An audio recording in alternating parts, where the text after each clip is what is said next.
Spoilers. Spoilers. Spoilers. I like that word. I thought you might.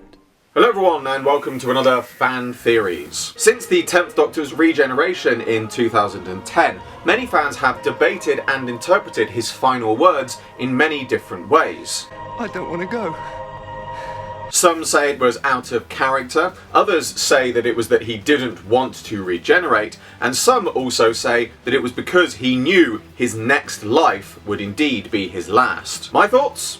Well, firstly, let's go back to a previous theory. In my fan theory about the creation of the Valeyard, I made note of how the 10th Doctor's later personality became much darker, most notable in the waters of Mars. However, following the events of Day of the Doctor, the 10th Doctor, having forgotten the majority of the main events, is left with the residual knowledge that his future will be in safe hands. Later also having a dream in the expanded media story To Sleep Perchance to Scream, in which he meets his future self once again and is reassured of this. And of course, not only did he encounter his future incarnations in Day of the Doctor, but also in the comic series Four Doctors. Again, along with the other Doctors, he does forget these main events. However, having met his future incarnations, and indeed the first incarnation in a future cycle, he is reassured and left with the residual knowledge that he does indeed have a future. But this doesn't really tell us much about his final words.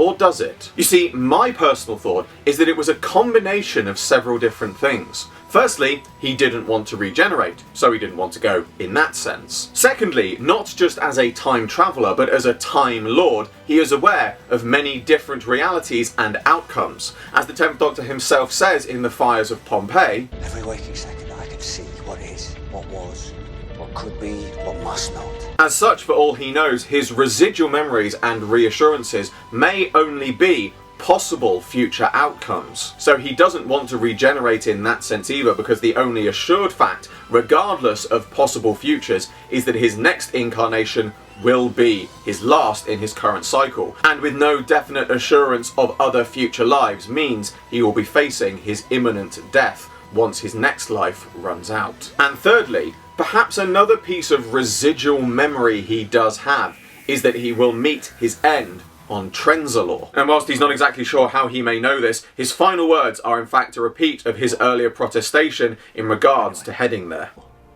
We need a new destination, because I don't want to go.